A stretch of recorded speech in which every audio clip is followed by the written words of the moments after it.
Hello, everyone. So, as many of you already know, I made a Facebook Live video today, and the quality wasn't very good because of my internet. So, I decided to remake this video because I feel that this is some very important information, and just because of comments that I get that are completely false and untrue. I would like to say that I usually try to be polite and nice and not offend anyone. This video likely will offend some people. So if you are easily offended, I would not watch it. Today, I reposted a post about black on black crime in South Africa. So someone comes along and comments, black on black crime. Why do you have to make it about race? White people don't commit crimes? Yes, they do. But they do not commit violent crimes at the rate of black South Africans, black Americans, or blacks anywhere else in the world. And the really important thing to keep in mind about this is whether they are the majority or the minority, it doesn't change. So, first of all, I will say that I don't say any of these things out of ill intent or racism or hate. I'm saying it because it's the truth. And if you're watching this and you are not a white South African, a white American, or whatever country you're from, I urge you to hold your community responsible. There cannot be change, and none of this will be stopped until people start telling the truth. And that means if it's a certain group that is doing this, like in South Africa, people need to hold them accountable. So the world has spent so long covering up, making excuses, denying this problem that it's become a massive problem today. When someone is allowed to just get away with whatever they want, they can commit violent crimes, beat up teachers, assault old people. In America, it's the knockout game. It's very disgusting. But when people are allowed to do this and there are excuses made for them and lies told and the media covers it up, it just gives them more incentive to keep doing it. If held accountable and the truth was told, then most likely most people wouldn't want to keep doing it. And this person, today, I told her that. I said, yeah, crime is outrageous in South Africa. I said, but she said, well, crime is not about race. It absolutely is about race. It absolutely is about demographics. Okay? The fact is, the murder rate in South Africa is one of the highest in the world. 34.2 per 100,000. I've said it 100 times.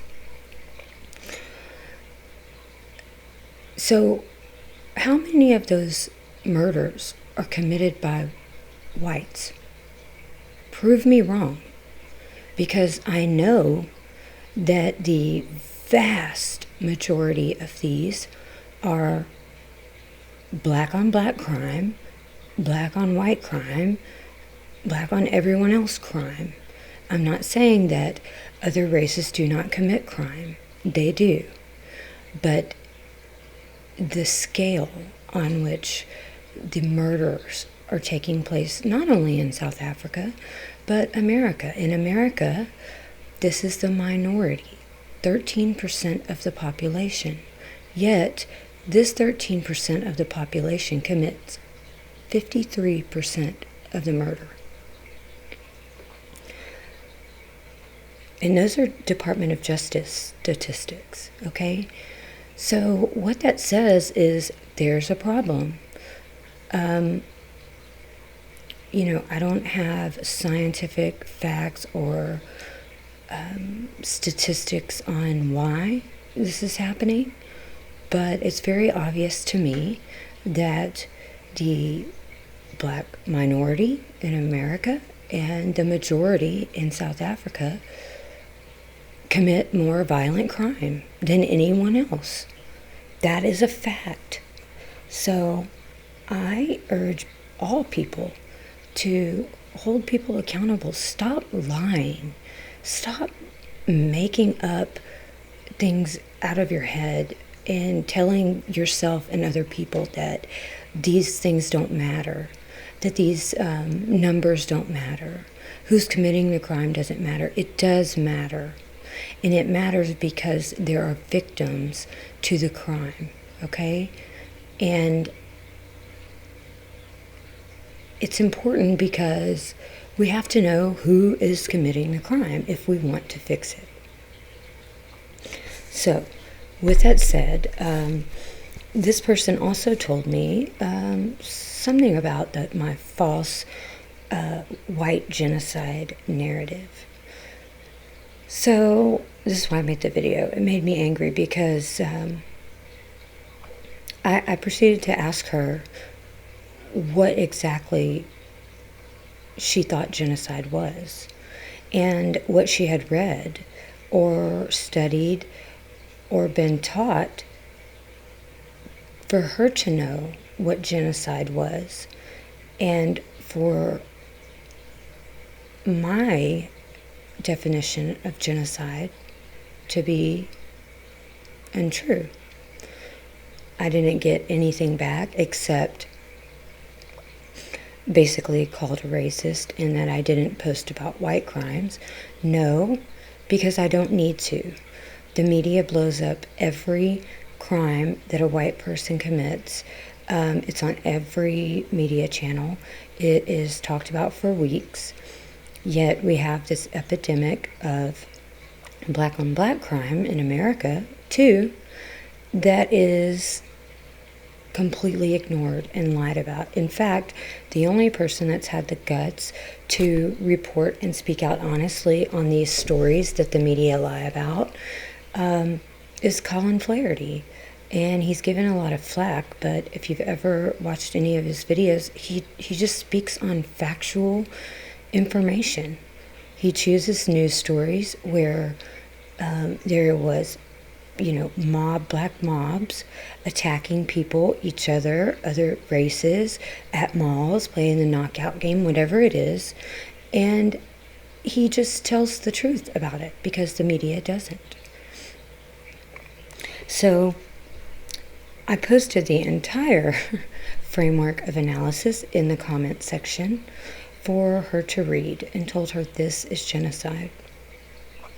And although I've gone over this before, I think it's time that I go over it again because some people don't actually know what genocide is as defined by the world community. And it may be shocking to hear what the world community, the UN, laid out in the framework of analysis as genocide or genocidal acts, and how it relates to white South Africans. If after hearing this you can tell me that they are not experiencing a genocide, you need to seriously reevaluate your humanity and how you think about people. Because I don't care what color you were, if you were suffering these things, I would stand up for you. If we are going to hold people responsible and have standards internationally, they need to be equal across the board. It needs to be the same standard and the same punishments for crimes like this. It shouldn't be different just because their faces happen to be white. If this were happening to anyone else in the world with any other color skin, there would be outrage, and it would be on every news media channel, every one. But the standard is not the same. It's different. And it's different because they're white. And the world has been fed a bunch of lies about apartheid, Nelson Mandela. I could go on and on. But I will get started reading this to you guys. I've put it up for anyone that is able to read it. So this is from the Office of the UN Special Advisor on the Prevention of Genocide. Legal definition of genocide. Genocide is defined in Article 2 of the Convention on the Prevention and Punishment of the Crime of Genocide, 1948, as any of the following acts committed with intent to destroy in whole or in part a national, ethnical, racial, or religious group.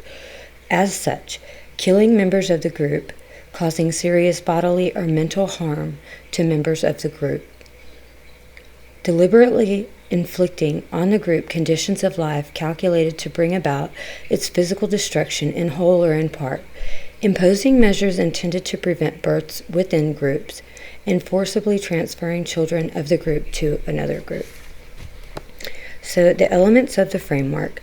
The analysis of framework comprises 8 categories of factors that the OSAPG uses to determine whether there may be risk of genocide in a given situation. The 8 categories of factors are not ranked, and the absence of information relating to one or more categories does not necessarily indicate the absence of a risk of genocide. What is significant is the cumulative effect of the factors. Where these factors are effectively addressed, no longer exist, or are no longer relevant, the risk of genocide is assumed to decrease. So, number 1, intergroup relations, including record of discrimination and or other human rights violations committed against a group.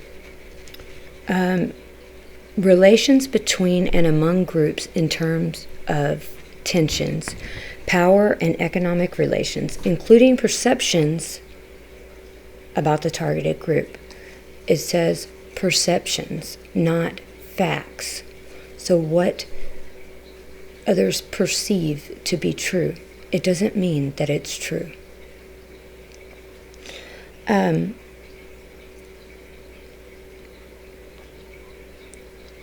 Existing and past conflicts over land. Power, security, and expressions of group identity such as language, religion, and culture. Past and present patterns of discrimination against members of any group, which could include serious discriminatory practices, for instance, the compulsory identification of members of a particular group, imposition of taxes, fines, permission required for social activities such as marriage, compulsory birth control, the systematic exclusion of groups from positions of power. This is absolutely happening.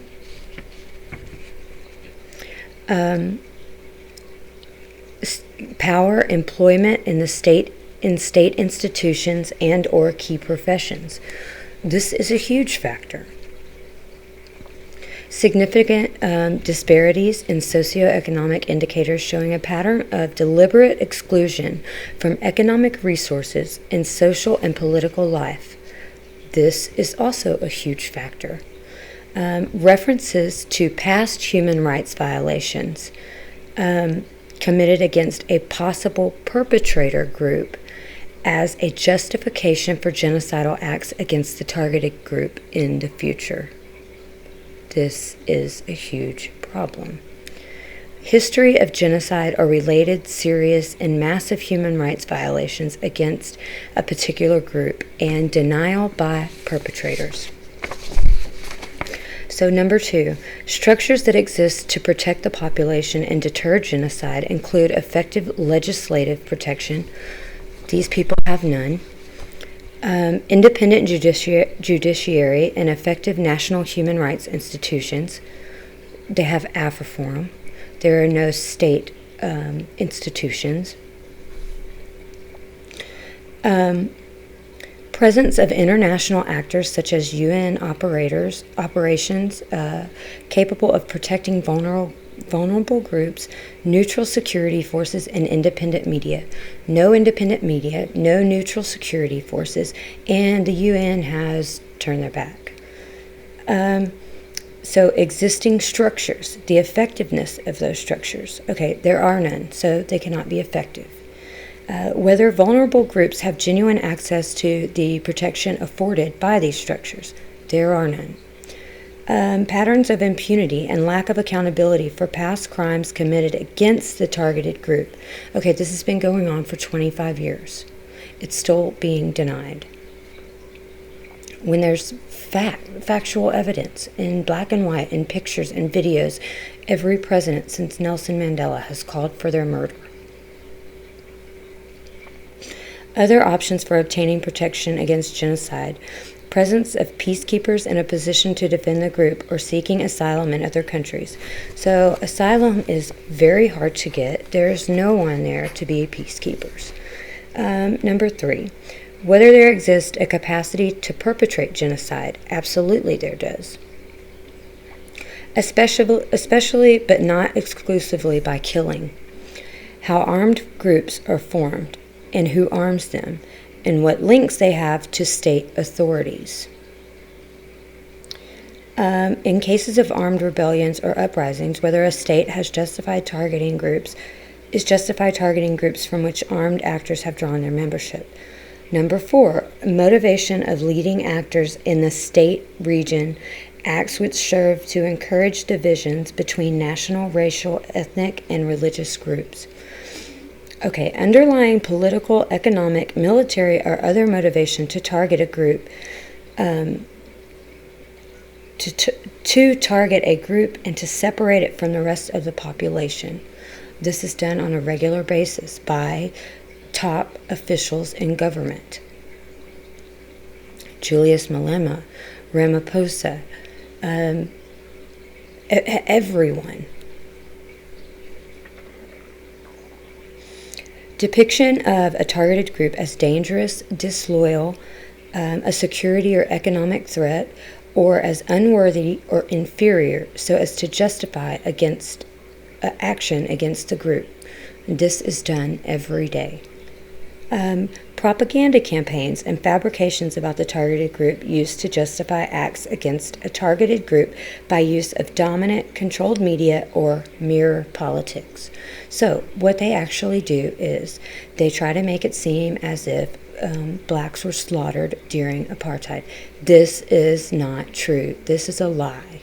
So they're actually taking what is being done to the white minority and they're using the mirror effect. They're saying, well, they done it to us. That is not true. That is just a complete lie. The only blacks that were ever slaughtered during apartheid or any other time were ones that were slaughtered by other blacks.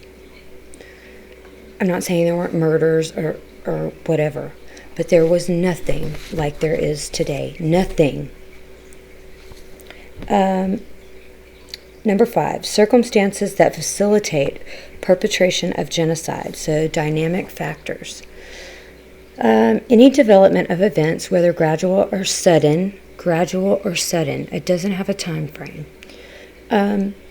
that suggest a trajectory towards the perpetration of genocidal violence or the existence of a longer-term plan or policy to commit genocide. The leaked ANC document from 1993 lays out this plan in plain black and white.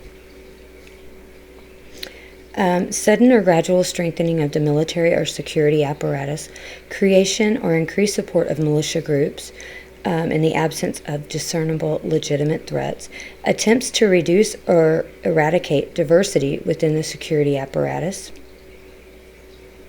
Whites are not wanted in the military. Attempts to, preparation of local population to use them to perpetrate acts. Julius Malema, you incite genocide at your rallies and other places, and there are many other people that do this as well. The one settler, one bullet, kill the Boer, you name it. Introduction of legislation derogating the rights of a targeted group. The white minority have hundreds of laws against them, just them, for being white. Imposition of emergency or extraordinary security laws and facilities that erode civil rights and liberties. Everything in South Africa erodes civil rights and liberties for everyone. 6, genocidal acts. Acts that could be obvious elements of the crime of genocide as defined in Article 6 of the Rome Statute, such as killings, abduction and disappearances, torture, rape, and sexual violence, ethnic cleansing. Less obvious methods of destruction, such as the deliberate deprivation of resources needed for the group's physical survival, and which are available to the rest of the population, such as clean water, food, and medical services. Creation of circumstances that could lead to slow death, such as lack of proper housing, clothing, and hygiene, or excessive work or physical exertion. Okay, if you can't get work, you can't pay for a house, you end up in a squatter camp, you don't always have clean water, you don't have food. Okay, this fits into here as well.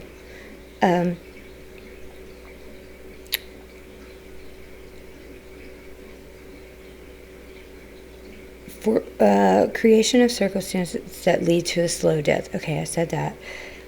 Death threats or ill treatment that cause disfigurement or injury. Forced or coerced use of drugs or other treatment that damages health. Number 7, evidence of intent to destroy in whole or in part. Statements amounting to hate speech by those involved in a genocidal campaign. In a large-scale armed conflict, widespread and systematic nature of acts, intensity and scale of acts, and invariability of killing methods used. The same protected group. Types of weapons employed, in particular weapons prohibited under international law, and the extent of bodily injury caused. In a non-conflict situation, widespread and or systematic discriminatory and targeted practices culminating in gross violation of human rights of protected groups, such as extrajudicial killings, torture, and displacement. The specific means used to achieve ethnic cleansing, which may underscore that the perpetration of the acts is designed to reach the foundations of the group or what is considered as such by the perpetrator group. The nature of the atrocities, and this is very important, dismemberment of those already killed that reveal a level of dehumanization of the group or euphoria at having total control over another human being. Or the systematic rape of women, which may be intended to transmit a new ethnic identity to the child or to cause humiliation and terror in order to fragment the group. The destruction of or attacks on cultural and religious property and symbols of the targeted group that may be designed to annihilate the historic presence of the group or groups. Targeted elimination of community leaders and or men and or women of a particular age group, the future generation or military age group. Other practices designed to complete the exclusion of targeted group from state and political life. Okay, number 8, triggering factors. Future events or circumstances seemingly unrelated to genocide that might aggravate conditions or spark deterioration in the situation, pointing to the likely onset of a genocidal episode. These triggers might include upcoming elections, imposition of new quotas, standards for a political party or candidate eligibility, change of government outside of an electoral or constitutionally sanctioned process, instances where the military is deployed internally to act against civilians, commencement of armed hostilities, natural disasters that may stress state capacity and strengthen active opposition groups. So if ESCOM were to go down, that would be a factor. Increases in opposition capacity, which may be perceived as a threat, and prompt preemptive action, or rapidly declining opposition capacity, which may invite rapid action to eliminate problem groups. So, that is the full framework of analysis. So, I'm still shocked to read this and to see everywhere that white South Africans fit into this. And for people to just blatantly say, that is untrue, that is a lie. No, you are lying. You are either lying or you are very misinformed. And if you don't think you're lying, then I hope that you go and find the information for yourself. Because almost everything that I just read in there is happening. And more people should stand up and say it's wrong, no matter what color you are. And with that, I'm going to say goodnight, everyone.